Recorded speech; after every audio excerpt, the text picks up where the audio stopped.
Let's get it. Let's go. 3, 2, 1. Tekoa, we are back for part 2 of your interview with the December 26th podcast. How are you? I'm excited. Yeah, I'm very excited. I feel like we've spoken more in the last week than we have in the last 2 years. The upswing of quarantine, being able to catch up with real friends and having time to do so. Exactly. That's been my favorite part of this whole thing. Just being able to just sit down, catch up with my girls, be a little shady, be a little funny, talk about some real stuff, all of it together. It's been great. It has been. And and I think I mentioned this on our first part. No one ever asked me about the origin of my story. So I'm actually excited that we did that because it was kind of unfamiliar to me because you're so focused on where you want to go that you forget from whence you came. So I've listened to that interview 3 times, call me narcissistic or not, but it was that good. Thank you for being a great interviewer and engaging me to be transparent. So I'm excited for part 2. And I love doing that because I think just the very nature and temperament of people like us, the people that we deem 26ers, we're always about the next thing. So it's go, go, go, got to make it happen. What's the next goal on the list? Got to get these bills paid. How do we grow? How do we grow? Without taking a minute to think about how far we've actually come. And I think that's important for a couple of reasons. One, to just be able to affirm yourself and say, look at all that you've done in this, 20-year period or 15-year period or whatever. I think that's important in shifting the narrative from look at what I haven't done yet that I want to do. But there's something else that I call historical faith. And what I mean by that is looking at the ways in your own history where God has come through for you and things have worked out. And you've got to glean from that in whatever the latest faith walk is. So for me, that's looking back at your own journey of all the ways in which these tiny or big miracles happened in your favor. It's important to take stock of that because that's what's going to give you the faith to wait for the next thing, which may even be bigger than what you needed, God to deliver on previously.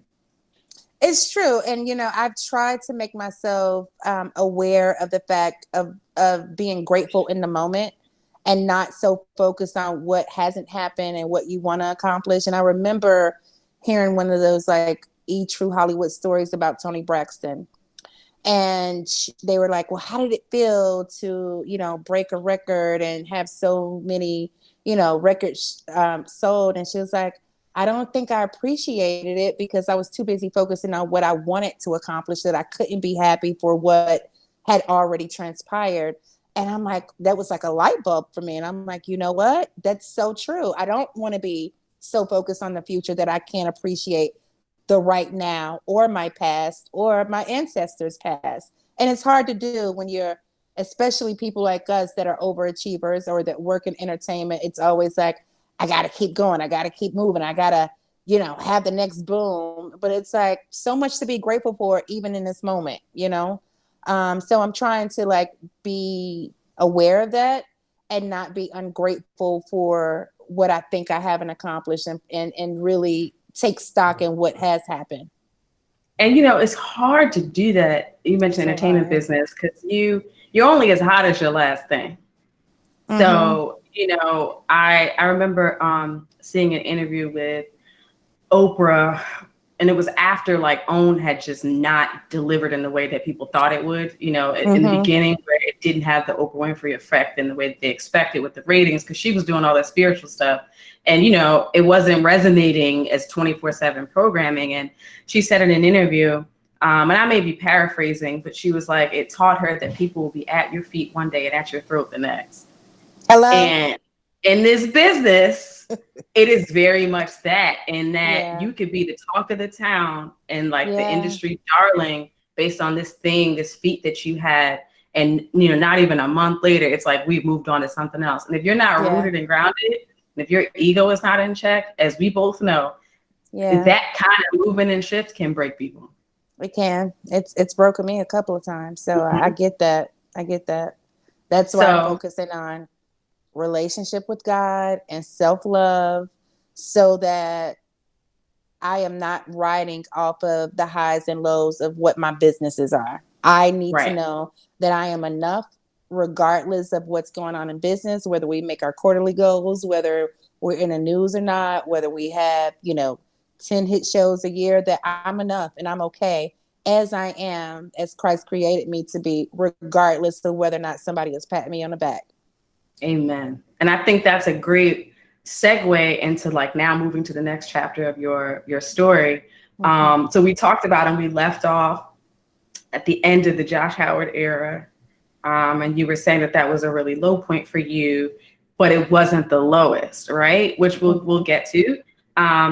But at some point, there was another iteration of Teknique, right? Mm-hmm. So what were you doing? Let's start with this, and then we'll go to like how we met and all that other stuff. But like, what were you doing after, Josh's lawyer was like, he's good, we're not going to be moving forward with you.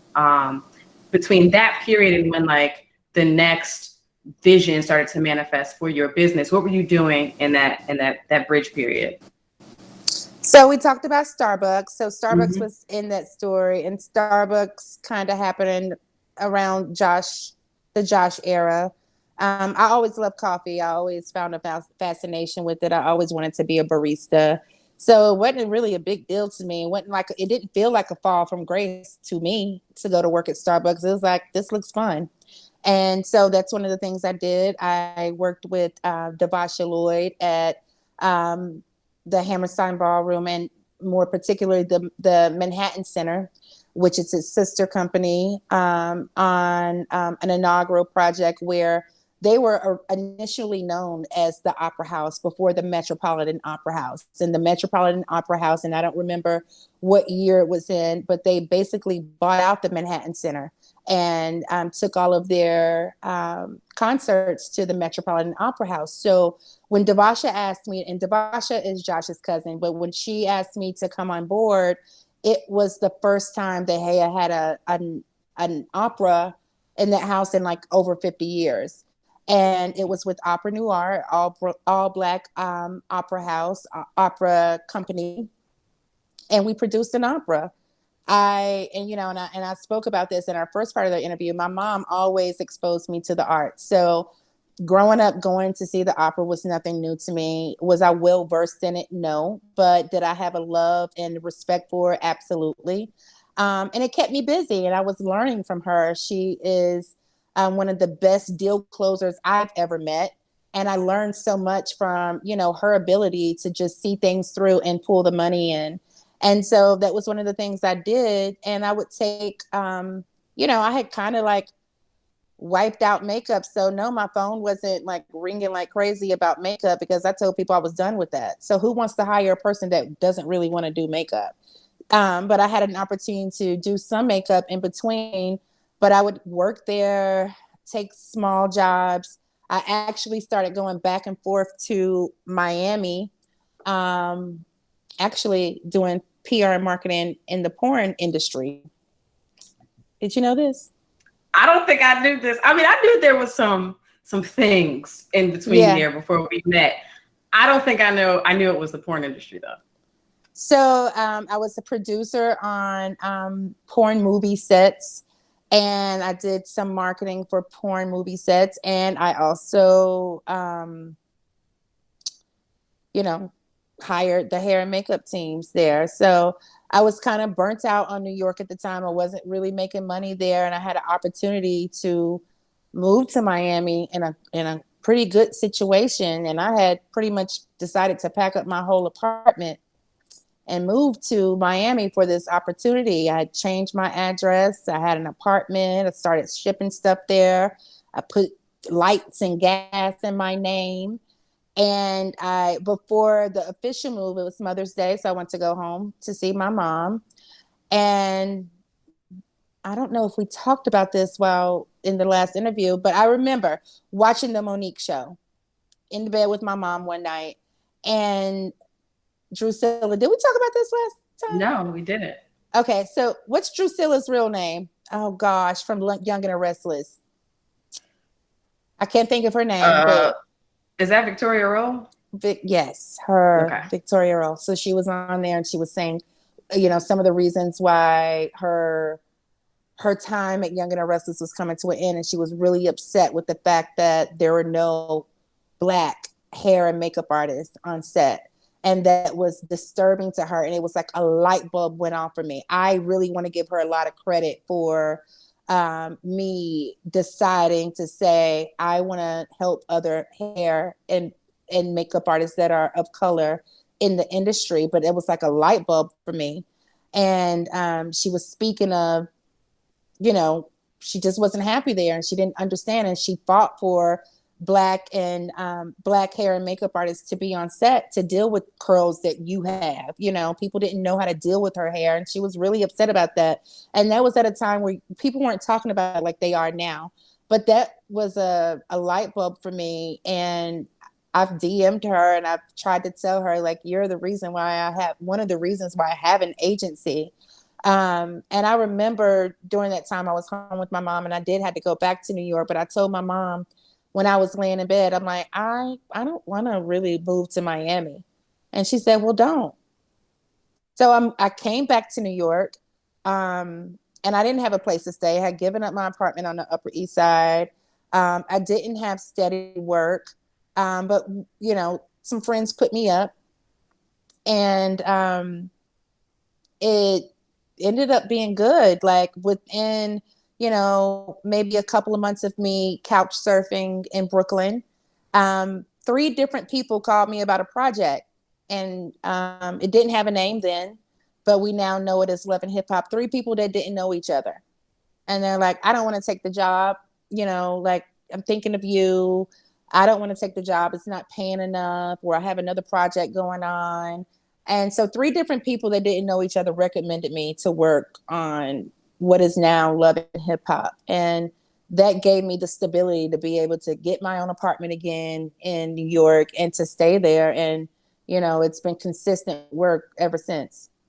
So what year was that? That was 10 years ago. We're at the 10 years ago. Right.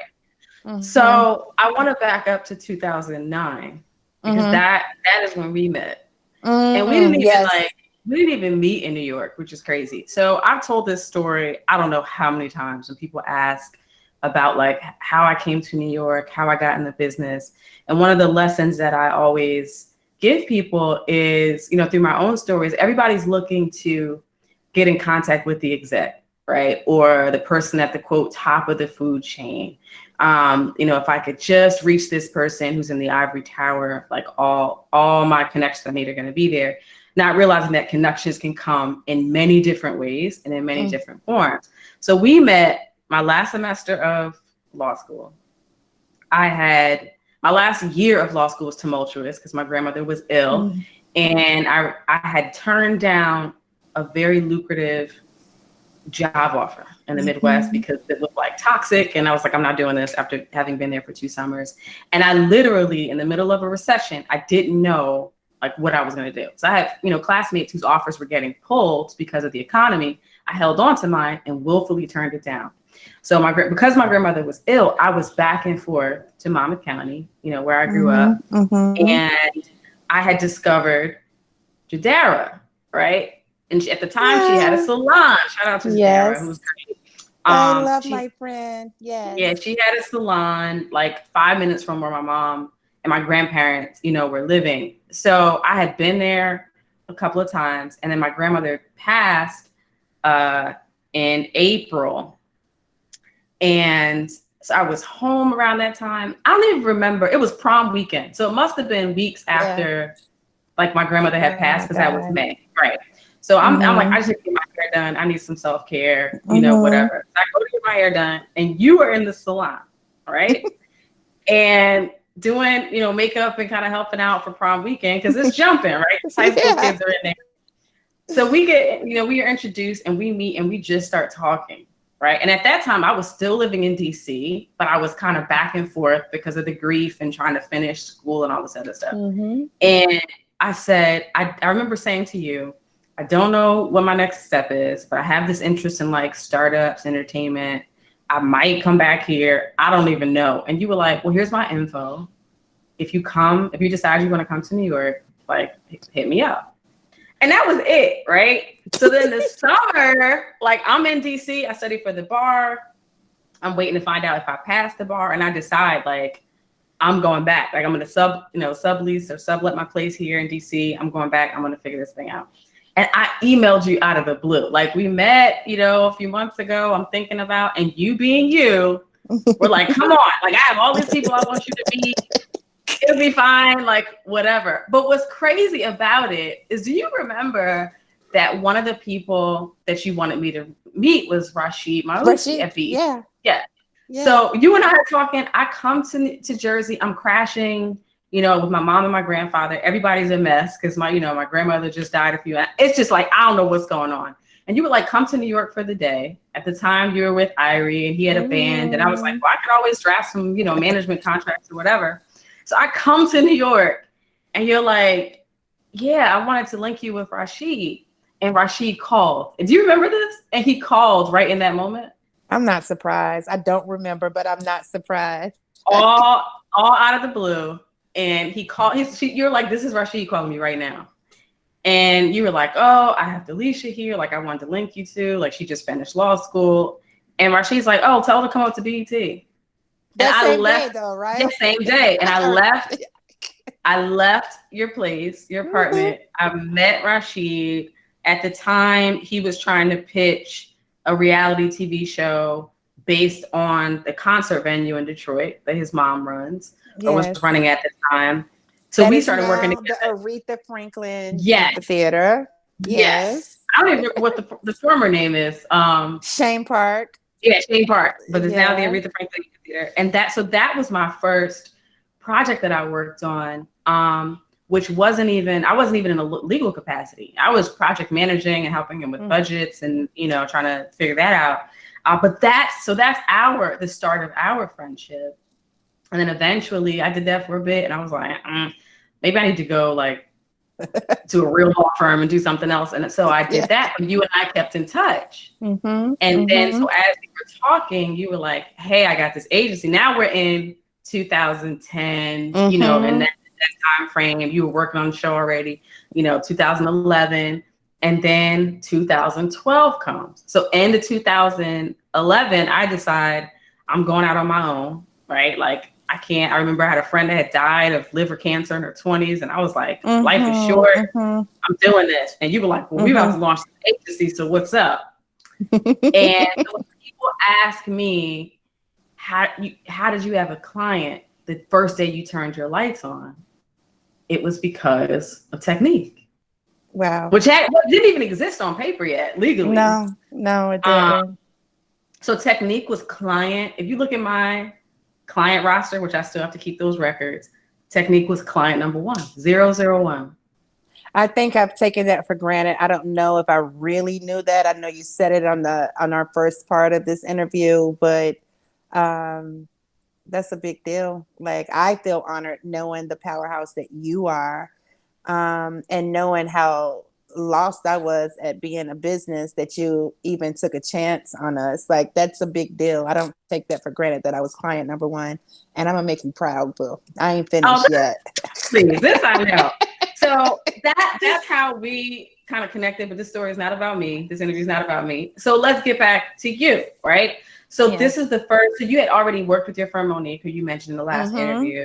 Teknique was conceptualized years earlier, but then we had this agency idea. So you're working on Love and Hip Hop. At that point, were you just a key makeup artist? I was just a key makeup artist, but I had such a robust clientele as a makeup artist that, a first season show, they're trying to do it as quickly and as cheaply as possible. So we were working, 6 days a week for many months. So I didn't have time. And we're talking about 12 to 16-hour days. I didn't have time for these other clients. On top of the fact that, Mona gracefully took a liking to me and trusted me and was like, I want you on all of my other projects. And it, from day one of me stepping on the set of Love and Hip Hop, even with each cast member, I always thought of another person that was better for them. Not that I wasn't capable, but I think about energies and aesthetics and all of that stuff when I'm thinking about who's right for who. And so I basically in my mind had already paired each cast member up with another makeup artist friend or another hairstylist friend, but there wasn't a budget or a need for that in season 1. But Mona would let me go on her music projects. We would travel. I was the main makeup artist for everybody and everything. I was even doing hair at the time, and not a good hairstylist, but I was the confident one, and I could do a few things. Right? I grew up in a hair salon. So but in between season 1 and season 2, I really started thinking about how can Teknique be rebirthed, because I hadn't talked about Teknique in a couple of years. And Monique was in the process of, or already going back to school. We were the dropout kids when we first met. Then we went to New York and we had to focus on paying bills. But after getting our feet grounded, she started thinking about what's next for me. And so, when Teknique started conceptualizing in another way, it wasn't that she was on board, but it wasn't her first priority either, because we didn't start Teknique to be a beauty agency. And I remember being in Detroit, probably for one of Rashid's family's concerts at Shane Park, and Mona calling me when I was in the airport on the way back to New York and running down all the things that she needed me to do and where she needed me to be in the next week. And I had prayed on it. I had manifested it. I had meditated on it. And I just took a chance in that moment. And I was just like, just let me be in charge of everything you need glam. I know so many amazing glam people in New York. I can't be everywhere you need me to be. And she said yes. And I'm not one to be afraid to ask for anything. But at the same time, I can talk myself out of asking for what I want. Just creating stories in my own head. And that was one of the best things I could have ever done, was just take a chance. And it's true. You ask for something, there's only 2 answers you can get, yes or no. It's not the end of the world if it's a no, right? But luckily she said yes. And that, opened the door for me to have an agency. Mm. So let's talk about forming the agency the first time, and the mechanics of that. The look you just gave. So we had an LLC. Monique and I had an LLC Yes. when we were, working, with the athletes and the nonprofits. We did. I don't know how far we took the organization of it, because I remember you saying, Tekoa, this is not completely done. We did it on our own. We did it the best way we knew how to do it. So in season 1, I met Yanis Joshua. And one of the hairstylists that worked with me, that was a friend of mine, it's like, you need to know this lady. She works for a hair company. She's the marketing director there. So they invited me to IBS trade show, and I met Yanis for 5 seconds, because IBS is crazy. If you're in that industry, it's any trade show is crazy. So we didn't really connect in that moment, but she started hiring. We ended up connecting after the fact, and she started hiring Teknique exclusively to do all of their video content, all of their campaigns, all of their promo stuff. And then, season 1 was a success, but we didn't know if it was going to really be a success. And then season 2, it really took off, because that's when, it got the heat turned up on the show. And so I did a deal with Indique. Yanis came up with this deal. The owner came up with this deal, and the ladies of Teknique, all the hair was sponsored in season 2 by Indique. And, so I had Teknique on paper. Well, kind of on paper, halfway on paper legally, right? But it had a name at this point. Teknique had a name and it had a buzz. And we had this marketing deal, but Yanis would literally, her, blow my phone up. She's a bull, right? She's a bull and a bully. And she would blow my phone up, but I would be on set. I can't answer your random phone calls, or I can't answer you all day long. And she would drive me crazy. Literally drive me crazy. I'm like, I can't stand this girl. She's annoying. It's not that serious. it was a big deal in terms of what they were putting into it, in terms of all the hair they were giving away, but there was no major money on the table. So I wasn't really pressed to be answering her phone calls in the middle of a scene or when I'm dealing with clients. Like, I had that level of professionalism. Like, I'm paying attention to what I'm paying attention to in the moment, especially on the TV set. So, but it was a successful deal. It worked really, really well for Indique, and it was one of their first major deals as a new company as well. But Yanis was annoying, but she was thorough, and we got it done. And, you know, anytime you're dealing with any type of pseudo celebrity or cast member or people, they weren't making money off of these deals, but they were getting a ton load of hair for free. So it was very hard wrangling these cast members to do what they were supposed to do, you know? But we worked really, really well together. I liked what she brought to the table, but I knew she was annoying. And I tell people this all the time. The main reasons why I didn't like her and why she drove me crazy were the same reasons why I knew she was perfect for Teknique. So I remember the first meeting that I had with you and Yanis, right? Was it in Brooklyn at my house or no? No, we were in Manhattan. Okay. We met, I think, for dinner or something, like near my office. Okay. And you were like, and at this point, I think, you know, you were looking for a new partner from a business perspective. You and Monique had divorced, right? Not personally, but from a business perspective. I want you to meet somebody, come meet us, you know, whatever. And I think I had started putting together what I thought you guys should be doing, like, for the next iteration. And I remember, you know, we are sister friends. So we have a dynamic that is, you know, we're firing on all cylinders and kind of playing off each other, and we love each other and all this other stuff. And there's a certain energy there. And I remember our first meeting with Yanis. Yanis's face the entire time was like unbothered, like completely unbothered, you know, who are you, whatever.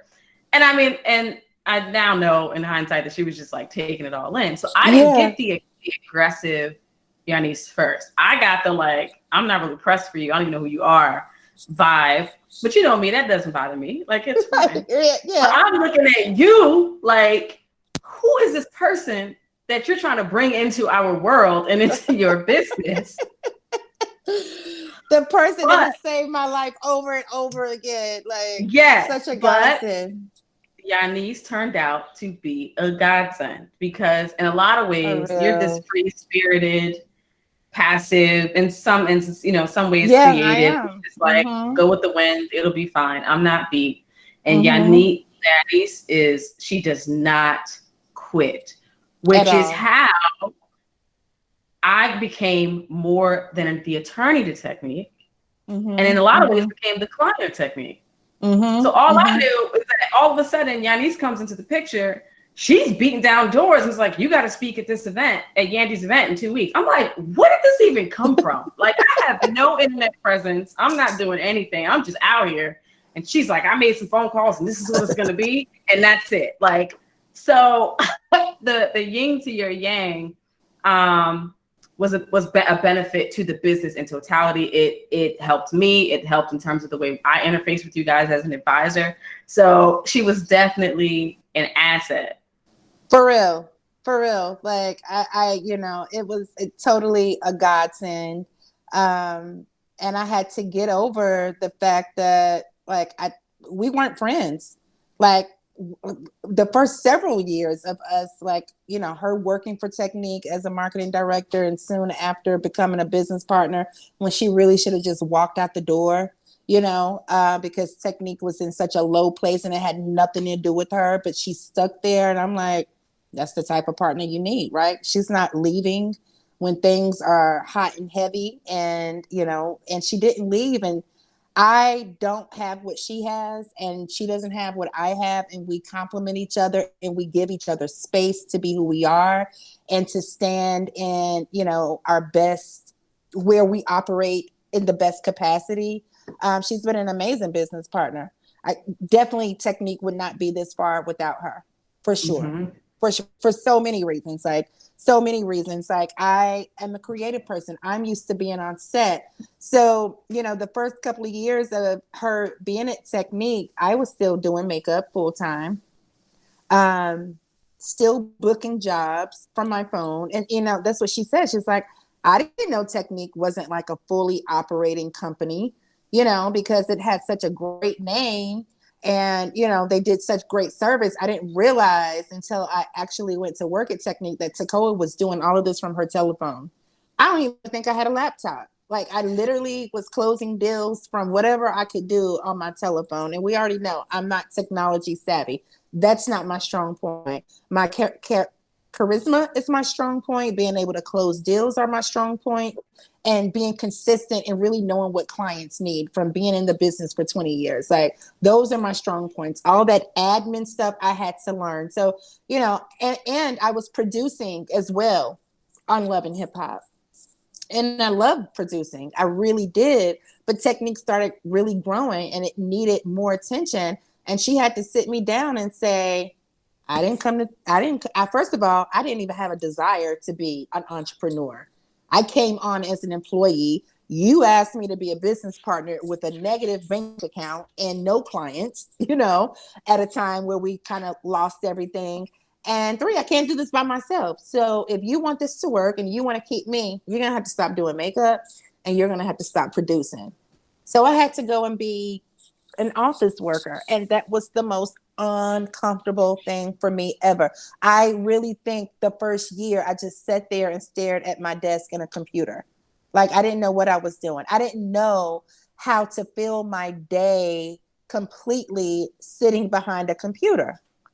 It was so foreign to me and very uncomfortable. I just felt like a loser. I felt incompetent. It was not fulfilling. I didn't feel like I added value in that way, but it did take more than just Yanis to turn things around and to build this company. So that was very uncomfortable for me. And I'm still working behind a desk and I don't enjoy it, but I found my power in doing it, if that makes sense. Like, I don't think this is where I'm supposed to be permanently, but I found my power in operating behind the business and not being on set full time. And I remember in those early days trying to get you to focus on paperwork, which was like pulling complete anxiety. Every time I'm like, okay, here's where we're exposed to liability. Here are the things that are not right. And if we don't get it right, this is what could happen. It was like you would shut down. Like, I can't do this. Yeah. No. And, there's only so much as a lawyer in that instance that I can do. My personality. All right, I done told you. Yeah. Now, you can do what you want, but I warned you, right? So when my niece came on board, it was when things started to take legs in terms of like, not only just some of the legalities, and that was still touch and go, and there were some bumps along the road. It's a tricky business being an agency, right? It is. But especially when you don't have the capital to front everything, as we know, and you're waiting to get paid so you can pay other people. So from that perspective, there were the business got its sea legs, for lack of a better term, from a legal perspective. But also, which I thought was a great thing, you guys were setting yourselves up from a business perspective and a commercial perspective to make sure you can sustain financially. But the problem there is that so many people were just used to Tekoa doing favors and just, doing whatever, that there was some backlash. A lot of backlash. And that's, I guess, because we were in it together, Delisha, I think our heads are going the same place. We had an agency. We were booking a lot of people on a lot of jobs. A lot of people were making consistent money. I don't want to say a lot of money, but consistent good money, having opportunities they would have not had we not brought it to the table. But I wasn't charging people.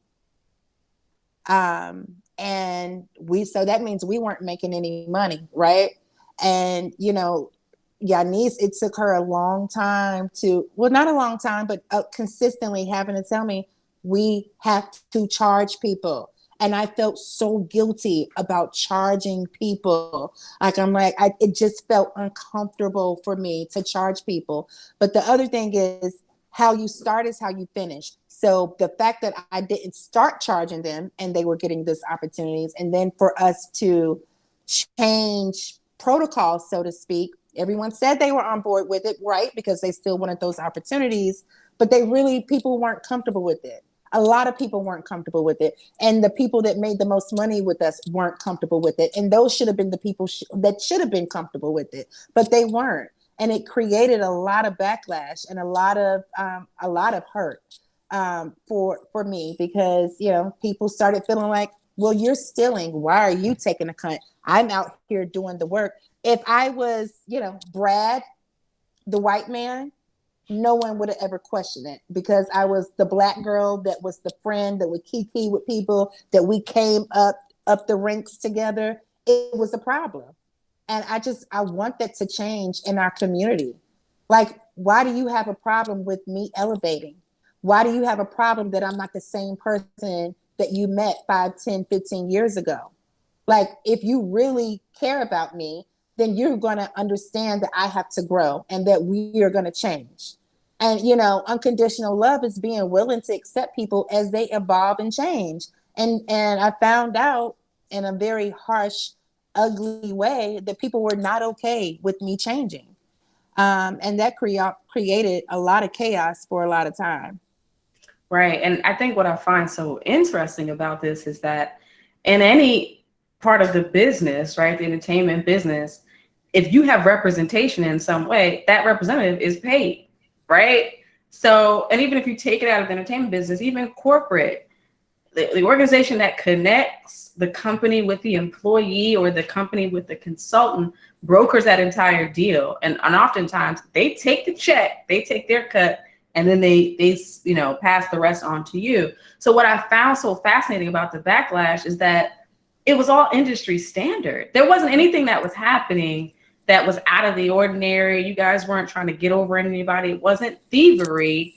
It was literally just how the business works. And you have an organization that is not only finding the opportunities for you, but taking care of all of the grunt work from an administrative perspective, chasing down invoices. And we all know in this business, net 30, net 60, net 90 is not always net 30, net 60, net 90. It's not, so no. All that work for you, but they're supposed to do it pro bono because you two have known each other forever and because you might have done a favor before.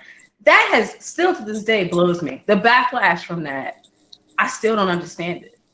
I don't either. But I don't either. I don't. And, in the beginning, when it was just me, when Monique was, in school and doing her own thing. And she did help for a long time while we were transitioning to this new phase of Teknique. The checks would come to me. I would cash the checks. And then I would literally go to each person's individual bank and put the money in their account. You know how much time that took?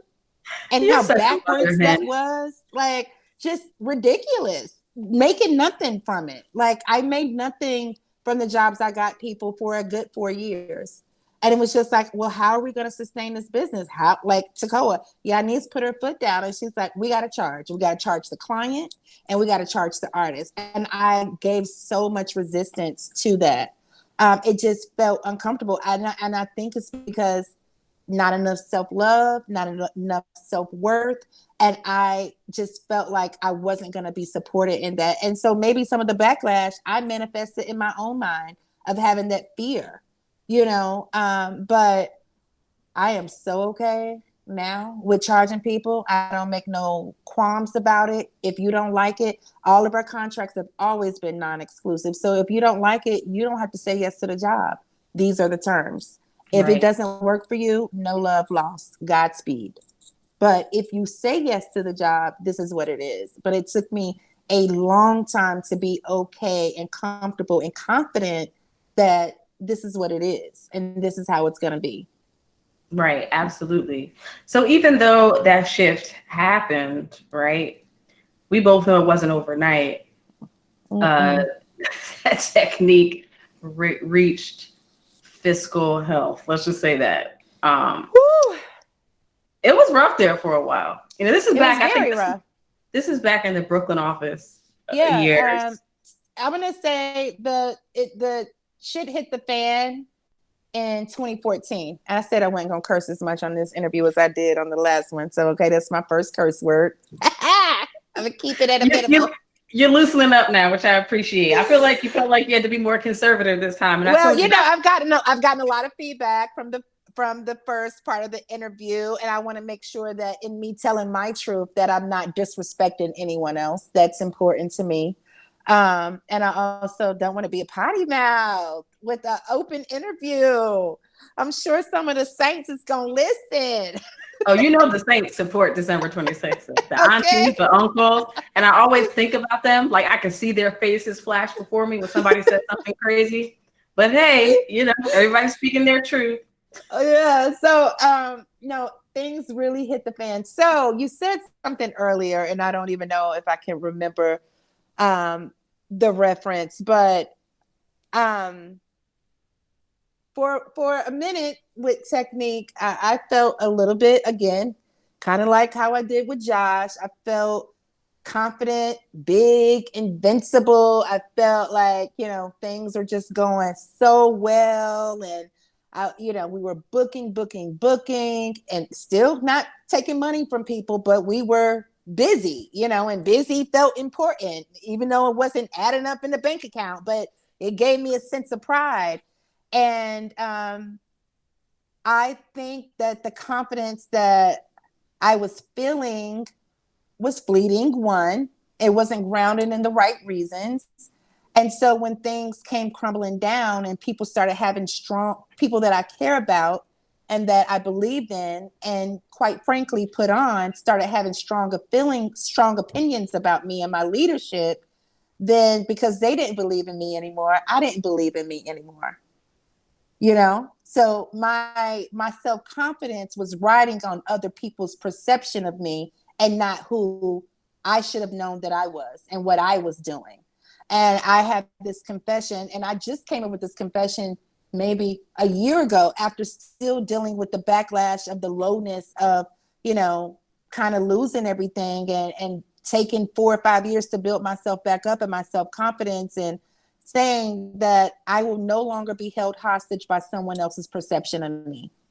And good. I did. I held myself hostage to someone else having a negative perception of me. I'm not saying I didn't make mistakes, but did I really allow someone else's opinion of me define my self-worth? And I did for a long time. I remember me and you being at a business brunch and getting a very detrimental phone call of a client being unhappy based on what an artist said that should not have been talking to a client. And it was a client that I held at a high standard and that I was honored to have. And for them to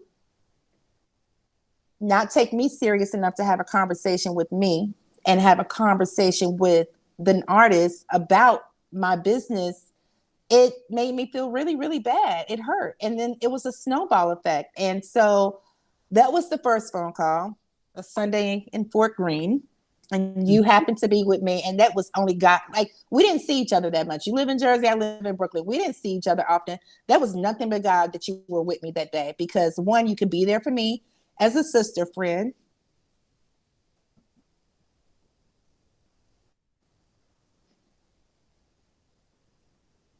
And two, to give me legal counsel.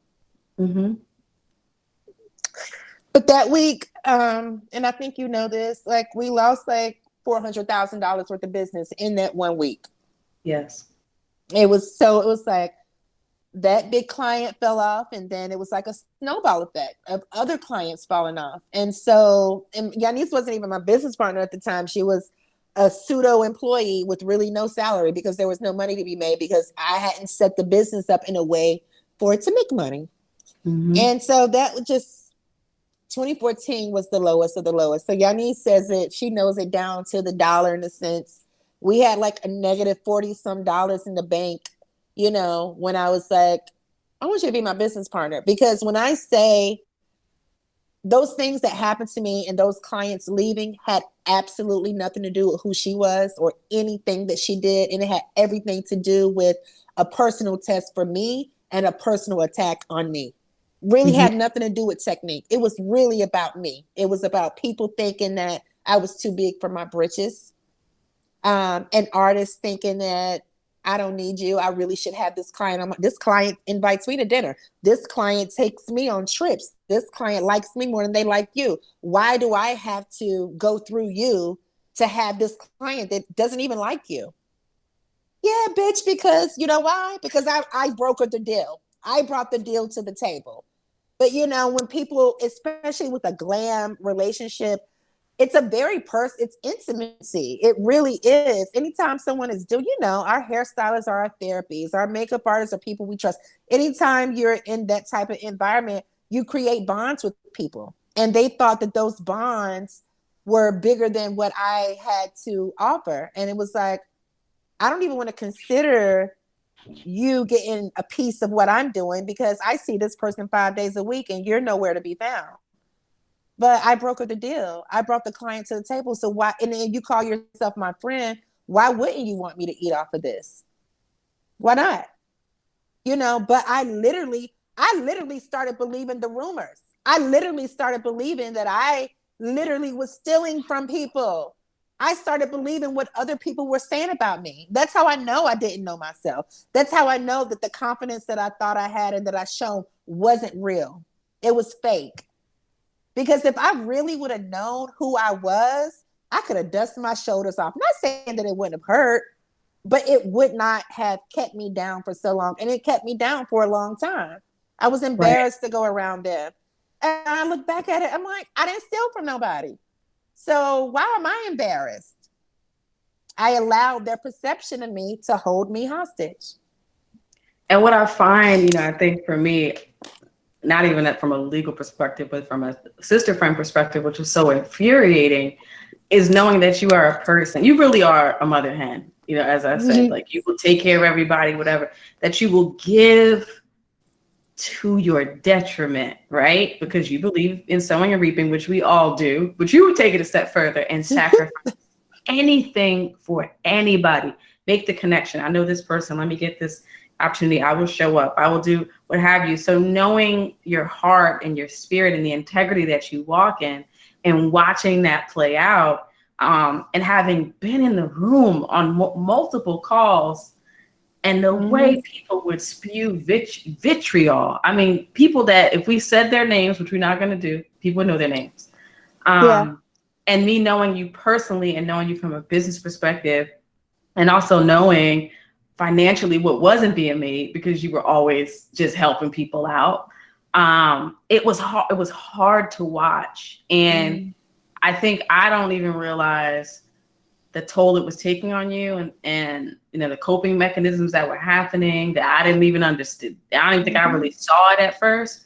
I was hiding, you know, and I'm not ashamed to talk about it. Like I literally spiraled out of control. Like, you know, we never gave up working on the business. We went harder and harder and harder. And Yanis and I want to go back to that because like I said, this was not her trial to bear. This was not her burden to bear. And she stuck there with me and she defended me to the death as if it was her name that was being attacked. And it wasn't even Teknique's name that was being attacked. It was me as a person. And the way she stood by me, and when I didn't have strength to fight back, like I started being afraid to fight back because I'm like, oh my God, the attacks are going to come more and more and more. And so I just stopped fighting. I'm like, I stopped fighting with people, not saying I stopped fighting in terms of let's figure out how to fix this business and make it right. But I stopped fighting with people. I stopped defending myself. I just started hiding.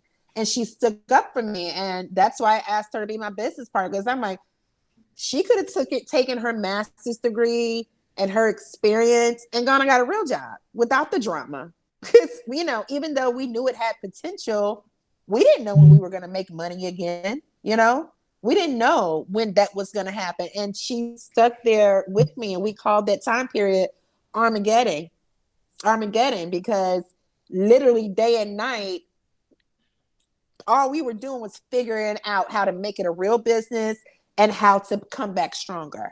Right. And and when I say angels showed up all the time, and Rashid, you were definitely one of those angels, you know, but Rashid was one of those angels. I remember he would come to the office and he would bring food. And I remember one time we called Rashid Rashid is an actor before he was a producer, so he likes attention. And we call him, he'll stand in the middle of the floor and have these I have a dream speech moments. And I remember one time he sung the Sam Cooke song, "A Change Is Gonna Come." And he did it with so much conviction. It was so beautiful. And it wasn't for him. It was because he believed in us. And so many people just showed up. I promise I say I'm healed from this and I'm over it and I understand it, but that time period was just so dark. It was ridiculously dark. It was so dark. And I do feel healed from it, but it's hurtful. It's hurtful. And I didn't handle it well, like I started drinking really heavy. And I started hiding from people. Like, it's like, okay, I felt like I was too confident in the streets, too powerful in the streets. So I didn't think this in my head, but subconsciously it's like, well, let's self-sabotage. Because if you're not beautiful and confident and always on, then people want to attack you. And it's the psychology behind it. Like, I really feel like that's one of the reasons I started self-sabotaging. Like, nobody knew I had a drinking problem, really. Like, because I did it after work and I did it alone. It wasn't like I was outside spiraling. But as soon as the workday was over, it was like, that was my comfort. That was what made me feel better. That's what made it feel not so heavy. But subconsciously it's like, wow, you just fell apart so people wouldn't attack you. And yeah, that was the psychology behind it. If I don't look beautiful and I don't feel beautiful, then people will leave me alone. If I don't look happy, then people won't feel like they need to take something away from me. So if I dim my light, then the attacks won't come. And it's so the drinking thing, right? Because we were communicating a lot and corresponding, and I was on my own dark spiral as well, and trying to figure out why I ever got in the entertainment business in the first place. And so we were all at that time just trying to make it, right? And I remember, I think you had told me like, oh, I'm drinking more. I was like, okay, maybe, but I didn't think that it was that serious. And I remember, I don't even know if you remember this. We were at a speaking engagement of mine, and a bunch of people were there. Like Tamika Mallory was there, like all these people, and back before Tamika like took over the world, right? Yeah. And I don't even remember what I said to you, but it was nothing like major. And you like raged about it, like bit back, right? And I was like, what? Like, what is happening here, right? No, don't be barking down on me because I asked a question or what have you. And I remember you saying, I'm not drinking today. And I remember you being so on edge. And I think for me, that was the first eye opener to like, oh, this might be a real problem. Like, way more than I realized that this is a coping mechanism. And if that crutch is not here and we're under a stressful, fast-paced, urgent situation by all these people and energies, and it was a lot of industry and reality people there, it was when I first realized that like this could be a little bit more serious, than I realized earlier or than I knew. So talk about, I'm like, do I ask the question now? Because I feel like we've gotten into it. Describe a time when you had to be extraordinary on an ordinary day, or you want to? Yeah, this is perfect timing. So one of the main people that I feel like attacked me the most during this time, that was a dear friend, still a dear friend, because I love him. What can I say? But I feel like whether he realized it or not, he went hard to make sure that I didn't have what he wanted, right? And in the middle of me still going through it and so far from coming out of this dark place, called bawling, asking me to pray for him. And I'm like, I didn't say no, but in my mind, I'm like, are you serious? Like, really? And I said, give me a second. And I had to take some deep breaths. And I know that's, and I probably said this on the last interview, that's one of my best gifts is the spirit of prayer, to be able to pray, to be able to find words. But I did not want to pray for this man. I did not want to pray for this person. I did not. Like, that was so hard. But I know that he needed it if he called me for it, you know? But I'm like, you're up here and I'm down here. A lot of because of you trying to bring me down so that you can rise higher, or that's how it comes across to me.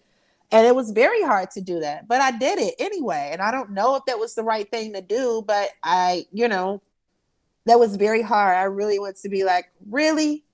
Like, you're calling me to pray for you? Have you thought about what your lashes on me, your emails, your talks to clients about me has done to me? Have you considered where I am, but you need me to pray for you? So that was my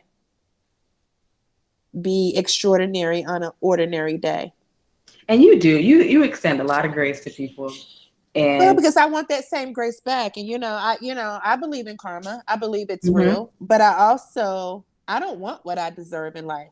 I want God's continual grace and mercy. So I don't want people to be paid back for the things that they do in life, because if they get paid back, then that means God has to pay me back from when I've fallen short. And I karma happens naturally, right? But I ask for grace and mercy every day. And it's not saying, okay, Tekoa, do something bad today and then pray for grace and mercy after. No, naturally, I want grace and mercy. It's one of the first things I ask for in the morning. I ask for it throughout the day. I ask for it at night. So I can't expect for God to extend it to me if when someone else does something negative or bad, whether to me or to someone else, that I say, karma's a bitch, you're going to get paid back. No, I can't say that to the next person if I don't want it for myself. Absolutely.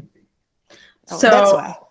What's interesting is I remember so much of the dark period, but I don't remember when everybody started to turn the corner.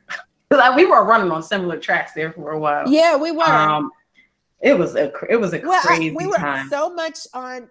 And this is one reason, and I don't know that we've ever talked about this, because we have like a sister relationship and because we care about each other, probably on top of the fact that I couldn't afford you at the time, probably another reason why we should not have had a lawyer-client relationship, because we had too much empathy for one another.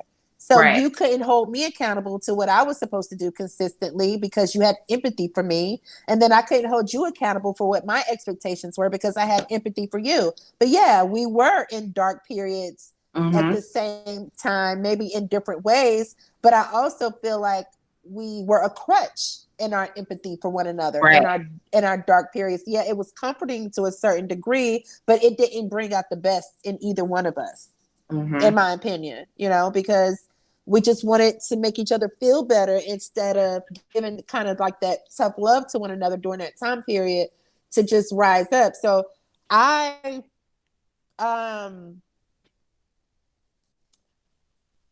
know. It's still shifted. I don't know when it would change. I don't 2016, 17, 18, 19, so we hit our first million in 2016.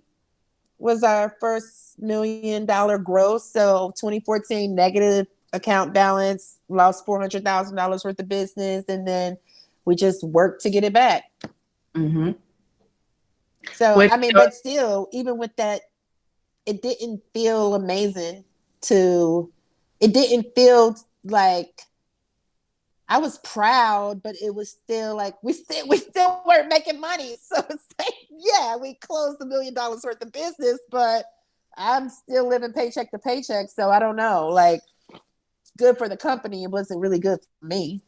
Yeah, and people, they look at the glitz and the glam of this business and not realizing that there are a lot of people with a lot of access and a lot of clout with not a lot of money. Yeah. And which is one of the reasons why I was like, I'm out. Let me go focus on this tech thing because Yes. What I found, and it wasn't even just Technique. A lot of the clients that I had on the entertainment side of the business were depressed, living paycheck to paycheck, had been huge in the business, and then we're trying to recalibrate. And then the empath in me, I wasn't collecting fees. So then, that's impacting me financially. So I can't be the best lawyer that I want to be because I'm stressed about overhead and, accounts payable and all this other stuff. And it became just this really murky relationship, right? Yeah. And one of the things that you brought up earlier, which I think is important to mention, is the race aspect, right? Because it is hard for us. We don't have the startup capital. We don't have the rich uncle. We don't have access to the hedge funds and the VC firms in a lot of ways. So I came into this business really passionate about wanting to help people, even if it meant I couldn't charge them market rate. Even if it meant I did a lot of work. And I've done thousands and thousands and thousands of dollars for free, right? Of work for free. And but then the stress that it was causing me in my own life and in my practice is affecting the level of service I'm providing. And so I think that it took a while for me to learn in the business that it's great to be on VIP lists. It's great to end up on Getty Images, but if you can't keep your lights on, what are we really doing here? What are we doing here? So I think around the time that Technique hit $1 million worth of business, I was sort of starting to shift and, do other things. I started doing corporate consulting and all this other stuff was going on. But let's talk about when you decided to leave New York. So I was in Atlanta for work, and I would come to Atlanta for months at a time. And I went to church with a friend, and I sowed a seed, maybe the biggest seed I had ever sown. It was at a church, and I came out and got in a car, and I heard God said, "You need to move to Atlanta," and that might have been in 2016. It might have been before then, honestly. And I don't remember the year, honestly. And I didn't move right away. And I remember feeling so agitated because I have never had a desire to live in Atlanta, never. And I really didn't understand that. And I don't know that I had ever heard God's voice so clearly to me, or knowing that it was him speaking through me. But I just knew it was real. And I couldn't ignore it. And, I don't remember what year I left New York. It's been 3.5 years now, I think. But I didn't want to leave New York. I loved my little 1-bedroom apartment in Brooklyn. I loved all of my neighbors. I was the mayor of the block for sure. I was very comfortable with my life there. And it was all I knew. New York is my adult home. It's really where I gained legs. It's where I experienced real adulthood on my own. And I felt like I was betraying New York. I had such an amazing family circle in New York. I didn't want to leave. I'm a Southern girl, but I feel like I don't naturally connect with people in the South. It's in Atlanta because it's can be a fake city. And I've had so many horrible experiences, people not being genuine in New York. In New York to this day, our friend, I can have a friend and say, "Hey, I want to link up, but I don't have money today." No one is feeling embarrassed about that. No one is. I'm not judging my friends. It just feels like Atlanta. If you tell someone you don't have money in Atlanta, you're ostracized, you're cut off, you're not seen as whatever. And when I moved to Atlanta with Love and Hip Hop, the first time I lived here for a year, whatever year that was, the first season of Love and Hip Hop Atlanta, and I had so many horrible experiences with people that were thirsty and that didn't present themselves in the most transparent light. And I just was like, I don't know how I'm going to ever connect in this city. And it ended up being the best thing for me for many reasons: a better quality of life, lower cost of living. I am closer to my parents. I can get home very quickly if I'm needed to see my parents in North Carolina. And it's an amazing city for Black people and entertainment and TV and film. So I think I cried for the first month that I moved. to Atlanta. I did not unpack my stuff. I kept my stuff in storage for over a year. I stayed in Miami and New York the first year more than I did in Atlanta. I just had a hard time connecting to the city, but I also didn't give it a chance because I lived out of literally one suitcase for a year before I ever unpacked my stuff. But it's been the best decision that I could have made. It's, when God tells you to do something, trust me, even if you don't see it, trust that it is for your good. And it's been such a blessing for me to be in this city. And I don't regret it at all. And I do not miss New York. And I don't feel like I betrayed New York. I feel like it served its purpose in my life. And I will always have an affinity for New York, and it will always be my number one city. But I'm happy that I was obedient for once. Yeah, one of the things my mom has always said to me is you got to know when the brook is dried up, and when the brook is dried up, it's time to move on. And I remember when this is probably the most I've ever talked about like myself in an interview and the things that I've witnessed with the guests, because obviously we're one. We've been through so much together. Yes. So I have all this intel, right? But I remember when you told me like you were leaving, I was like, I don't really know if this is really gonna happen for real. But you were like, no, I'm out of here. And I bring this up because there's a lesson in it. And I remember like feeling like, well, wow, like one of my right-hand people is out of here. And I've never had an emotional connection to New York. I've always been here for professional reasons only, and the fact that it's close to my family. But our dynamic from a business perspective, we were uncoupling from that. And I think it just sort of happened organically, right? I was coming out of full-time practice. Things were different. And I remember, you decided that you were leaving. And I knew that was probably a good decision, even though you couldn't pay me to live in Atlanta. But I knew that was probably a good decision. But I remember feeling like, wow, like I'm losing my first client. I'm also probably not going to be in solo practice much longer. So it was the right time. My homegirl is leaving. So you go from talking to somebody because everything's intertwined from business, personal relationship, to talking to somebody all the time, even if you don't see them all the time. To now, okay, we don't have the same business relationship. Teknique is on an incline, and I've been there from the bottom. I'm now going another direction, and she's leaving the state, right? But the lesson in that is that oftentimes we hold on to things because it feels comfortable. Familiar, yeah. And it feels familiar. And as you mentioned earlier, it's a crutch situation, right? So people feel like, okay, we understand each other. We have similar energies. And sometimes that shift has to happen for people to evolve. And a lot of times people don't know how to engage in the shift and maintain the connection, even if that dynamic and that connection is different, for the sake of their own health, their emotional health, their business health, what have you. And you hear this all the time, like business partners who were friends and they're going a different direction, but the friendship goes down the drain in the process. And the way that our lives have evolved and changed and grown in the last couple of years, I'm just grateful that we were able to ride out those transitions professionally and personally and maintain the connection, right? That godly connection that happened in a salon in Neptune, New Jersey, 11 years ago. And I'm always encouraging people that, you have to understand. One of the things I say to myself when I'm feeling offense or like taking things personally is that everybody's in their own personal battle. And sometimes how you are experiencing things are through the lens of what you're going through, and how they're acting towards you is because of what they're going through. And to your earlier point, we all need to extend a little more grace. We need to extend a little more grace. It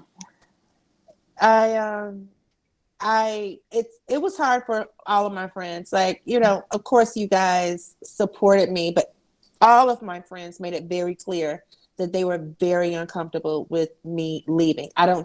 I didn't even think that I would ever leave New York.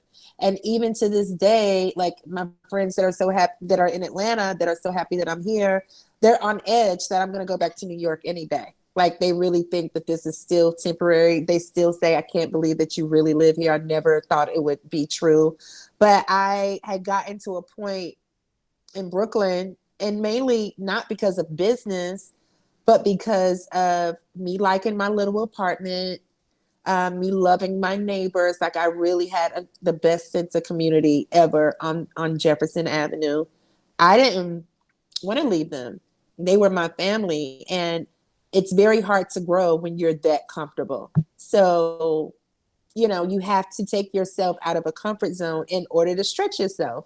And so being in Atlanta, where I never thought I would be, and being uncomfortable allowed me to stretch myself. And business wise, I've maintained and I've grown mentally as a business owner. Not necessarily expanded in Atlanta in the way that I want to for Teknique, but it's been amazing for me as an individual. And I've ridden or rode the wave of, I've allowed my self-esteem to ride off of the lows and highs of Teknique. And I never want to do that with any business ever. I need to know who I am, whether Teknique makes $1 billion tomorrow or folds tomorrow, that I need to know that I am whole and that I'm enough. And that's what's important to me. And that's what I've been working on since I've been in Atlanta. It's like really dealing with my demons, really learning why I didn't love myself, really learning who I am as an individual without someone telling me that you're an amazing business owner, without someone telling me thank you for making a difference in my life. I need to know that I'm enough if I have nothing. And that's what I'm focused on here. That's a good word. It's the truth, girl. Because I can't, if my businesses go through another spiral, we're in a spiral right now, a pandemic. I need to know that I'm okay, regardless of whether or not clients are calling me. Mm-hmm. I cannot ride the wave, and I can't let that be wrapped up in who I am and my self-esteem. I just got to keep doing the work, but I can't allow it to affect who I am anymore. Mm-hmm. So shifting gears, what is your vision, right? Even though you say if Teknique makes $1 billion tomorrow or if it falls, in a perfect world, what is your vision for the organization? Oh, well, oh my gosh, it's so big. I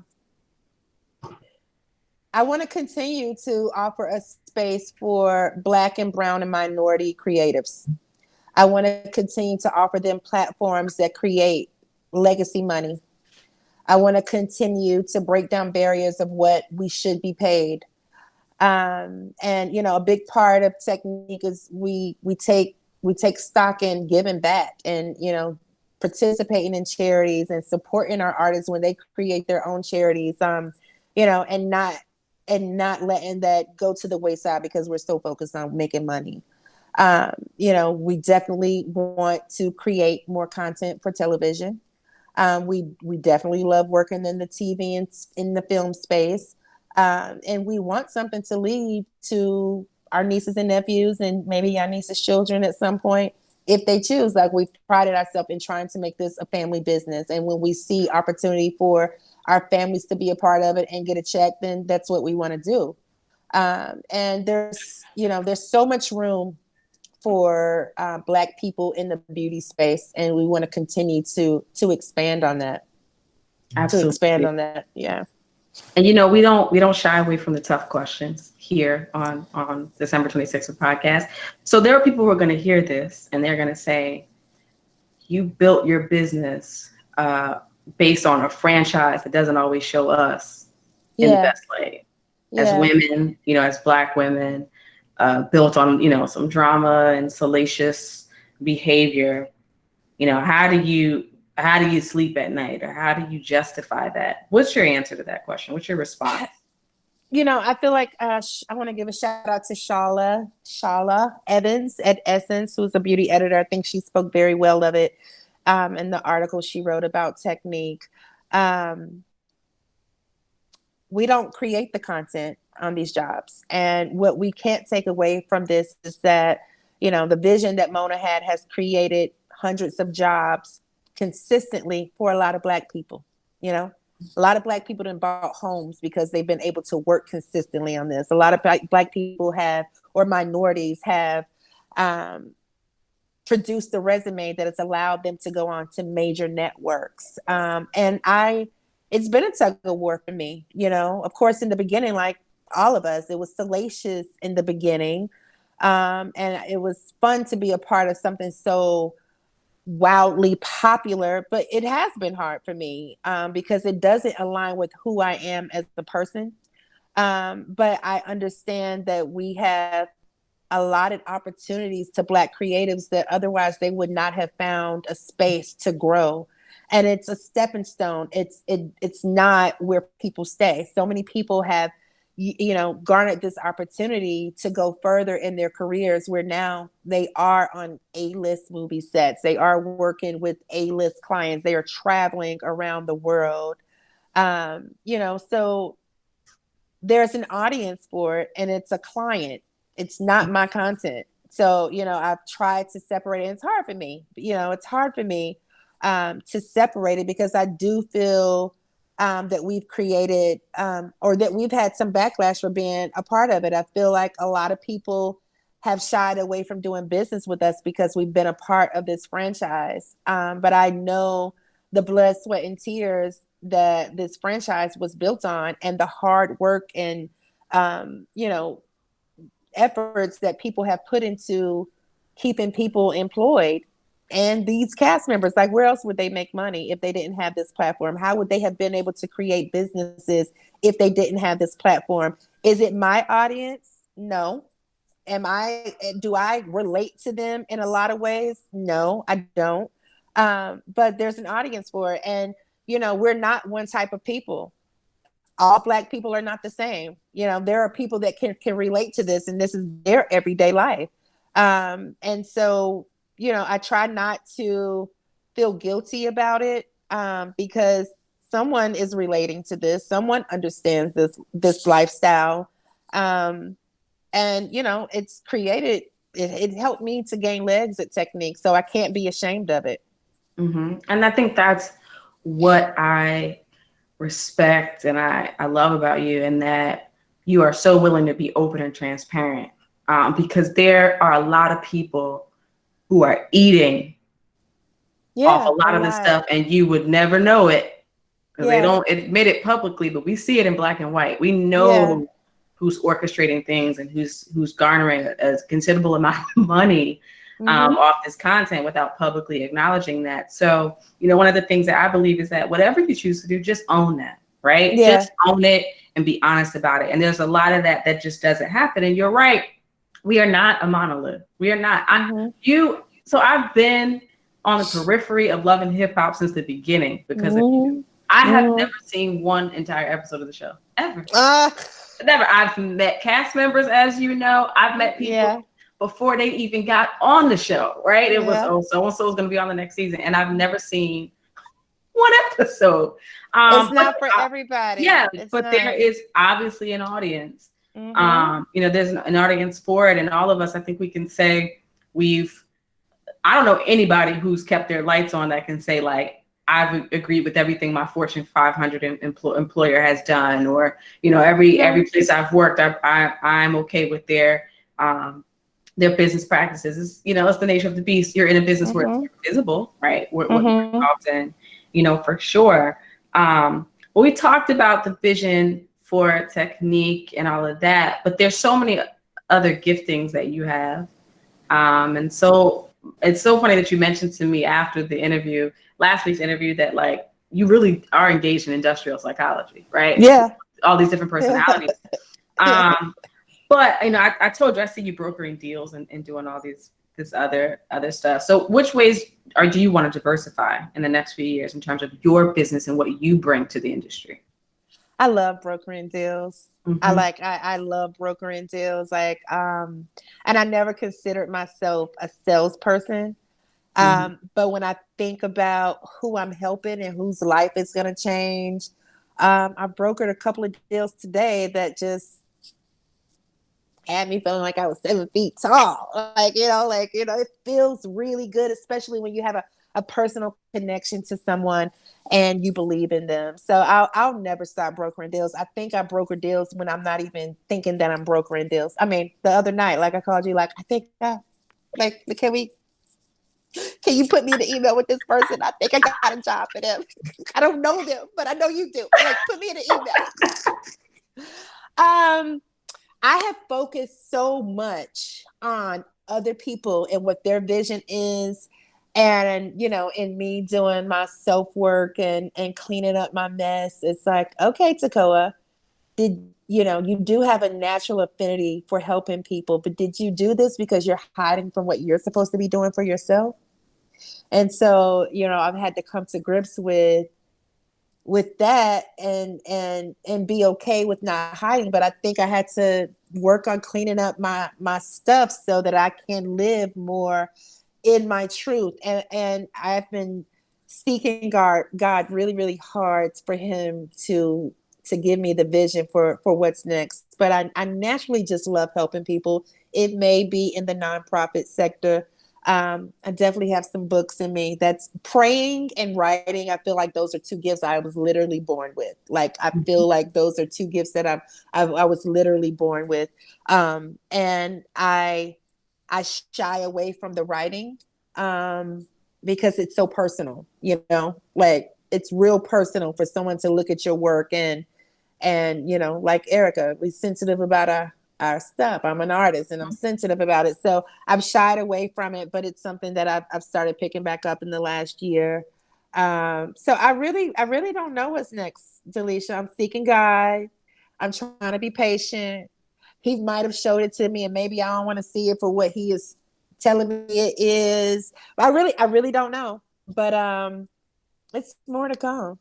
You want to tell me? There's absolutely. I mean, I have my ideas. Like, Will you tell me, please?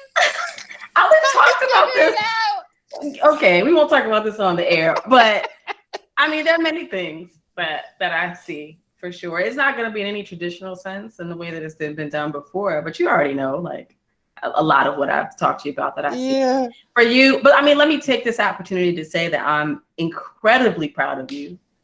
I'm proud of what you built with Teknique because you wrote it out from the gutter, like literally having to pull yourself up from below zero to rebuild this business after having gone through several iterations of valley experiences we talked about in part one. But you stuck with it and you made it a business that is sustainable and you're providing opportunities in an industry where we are discriminated against, we don't have pay equity, and the list goes on, which is why I know there's so much more to the story that goes beyond, placing people behind the scenes. There are movies and there are things that are coming, So I just want you to know I'm proud of what you built. I'm excited to see what is to come. But outside of what you have built, I'm more proud of the person I've seen you evolve into in terms of the security that you have and the confidence that you have in yourself now in a way that's genuine. And most importantly, the peace and the boundaries that you set, the peace that you will do whatever to hold on to. And I think that's the most important because you can't live being tormented. Oh no, it's taken a long time. And the process doesn't stop. It's like, it's funny when I started this journey of self-love and self-care, I've had days where I'm like, I've been doing my work. I am good. I can take the day off. As soon as you think you can take the day off, that's when some more stuff just manifests and shows up, ugly stuff. It's like, there's no days off from working on yourself. There's no like thinking that you've arrived and it's just going to stay there. You have to it's like watering a plant. You have to constantly work on it. So I don't say this often. I probably can count on one hand the number of times I've said this in my whole life. I am proud of me too. Mm-hmm. Yeah. And that, it's not, I've prided myself on being humble, and it's a good quality to have, but it's also good to be able to know when you can pat yourself on the back and be proud and be a little, cocky about it or confident in who you are. And there is a woman in my life that she's on a radio show that I do, Counselor General Nadia Theodore. She said, always be gracious, but not grateful. Mm. And I think that's important because that says, I know this is what I deserve. I know this is what I've worked for. And I don't have to bow down and kiss your ass to show that I'm gracious for this space, this opportunity, and where I am right now. And I think that deals more with when we're dealing with white America, or Right. with any opportunity where someone has, appears to have allegiance over you. You can always be gracious. But when you have worked for it, what is there to be grateful for? You work for it. Mm-hmm. I've earned this. I've earned the right. I've done some work on myself to say I'm proud of where I am right now. Graciously. Message. Yes. I love the smile. Graciously. Graciously. Yeah. I feel like we could talk like all night. I feel like we can keep talking, but well, this. Go ahead. I don't know if this part of the interview is as fun as the first part, but this part of the story is more fresh, and more new kind of. So, emotions about these things are still there. But yeah, the crier episodes are the ones I always take off because yes. they're real. You're a crier anyway. You have cried at every one of my speaking engagements like somebody's auntie from the beginning. It's who you are, number one. So you add the fact that you're just an emotional person to the fact that this stuff is still raw and fresh, and in a lot of ways, it was not that long ago. And I think there are things that are soft spots for us that we never heal from, right? And when you call up those memories and how it made you feel, it's a natural reaction to have emotions spill out of you when you are recounting that. So for me, it's not about on this show, the episode is not as fun. It's about, is every episode transparent? And we all have many sides of ourselves. And some things are a yuck it up, we cracking up about this. And then there are other seasons where it's like, no, that is a bit heavier, but it's a part of my truth. And it's another facet of me and my experience and what makes me the woman that I am today. So we ride those waves, sometimes in the same episode. So it's fine. Child. DeMarcus, you're going to have to do some editing. No. Oh, he keeps in the good stuff now. He keeps it in. Okay. You might not be happy with everything he keeps in. It's fine. I know. And I am proud of you. And I am honored that we have been able to keep a friendship through the distance, through the changes, through maybe not having much in common work-wise, as we've changed directions. But I'm honored to be on December 26th. I remember the first time you told me about it and what it meant to you and the vision that you had for it, and to see it come to fruition consistently. How many shows have you guys done? This is 134. That ain't nothing to sneeze at, boo. That ain't nothing to sneeze at. That's a big deal. And, I've been looking forward to this. I had so much fun the first time, and I'm like, oh, okay. Yeah. You're like, no. This is what happens, man. It sneaks up on you. You get talking about things, and, revisiting that stuff, and it gets real. But this is what the show is all about. We are not a monolith, as you mentioned. Our stories are layered, but we're all, we're deeply rooted. And, those roots sometimes it calls up things, and that's perfectly okay. But I knew you were going to cry. I knew that before you did, probably. So yeah, I didn't know it was gonna be a jerky. But I told you, I was like, I'm feeling real emotional today. I was out getting some food, and I started crying about something that didn't even need no tears. I was like, oh yeah, they gonna come down today. Yeah, I knew it was gonna happen. But that's, you work in TV, that's gold. We live for that. I should have been an actress with all of these free flowing tears I got to offer to people. Maybe I can bottle these tears up and sell them to the networks. Oh gosh. So tell us, people are going to want to reach out to you after this. So where can they find you online? So Instagram, it's Tekoa K, Tekoak. The Teknique agency is on Instagram is TEKNIQUE agency. And I'm not usually that active on Facebook, but in quarantine, I've been connecting more with family. I felt the need to, it's like, that's where your aunties and your uncles and your cousins are, right? They love Facebook. They love it.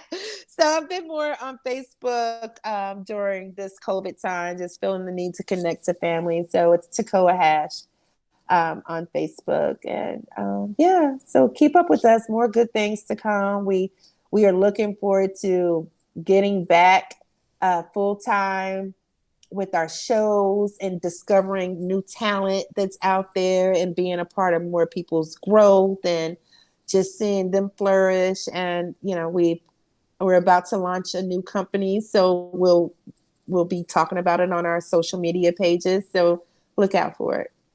And for those who are want to reach out about real business, Teknique's website is the TekniqueGroup.com. It's spelled like my name, TEKNIQUE, the TekniqueGroup.com.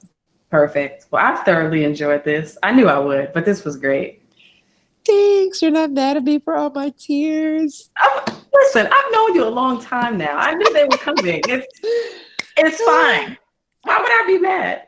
Oh, Lord. I had to take a break to get it together. I knew that. I was prepared for this. Oh, I'm glad I can't wait to hear it. I know. We're going to have to do it in person. We'll have to do it in person when all of this is over with. Well, I was supposed to come to Atlanta to record, and COVID shut that down. So I have tickets on Delta that are waiting for me. So I will be there. Boom. We're ready for you. We're ready for you. To our listeners, I love you too, Boo. I'm so happy we did this. It felt very cathartic. Ooh, and I didn't realize we were going to talk as much about our interface and how our stories intertwine, but that was good. It was really good. We had to. You know, someone, and I know you're going to do the outro, but someone listened. They were like, I'm trying to remember where I know her from, because it's clear that you guys are friends, because she was talking about you from 15 years ago. So she has to know some backstory. Yeah, that's my friend. It's so funny because I still have numbers in my phone where I'm or people will text me out of the blue hey, what's up? Just checking. I'm like, how do I know this person?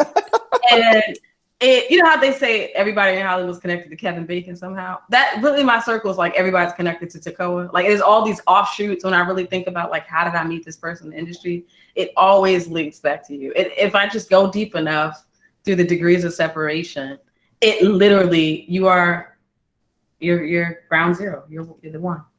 It's true. Someone just brought this up yesterday. It's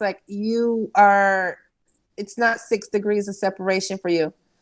My good friend, it's funny. Yeah, she was like, I feel like you know everyone. That's why I feel like you're a 60-some-year-old, because you know everybody, or you know somebody that knows somebody. And I'm like, I do. I don't know what that's about, but I need to make good on it. Yes.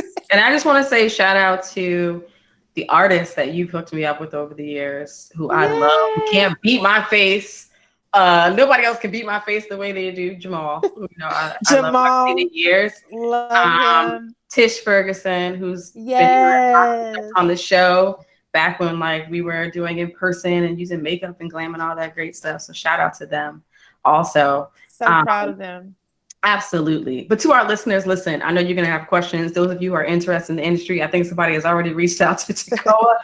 Yes. Drop her a line. She's all knowing. She has the Rolodex. Okay. I'm not saying she can help all of you. And if you're an artist or creative who's interested in being on the roster, please reach out to Teknique as well. They're doing amazing things and creating opportunities. Don't think that they're going to do it for you for free, but reach out for sure. If you enjoyed this episode, we are completely built on word of mouth at this point.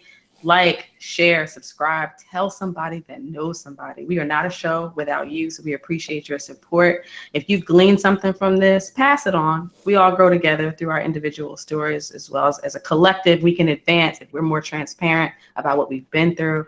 So let somebody know about what you've heard on this episode and tell them to listen as well. And as always, remember to be extraordinary on an ordinary day. Take care.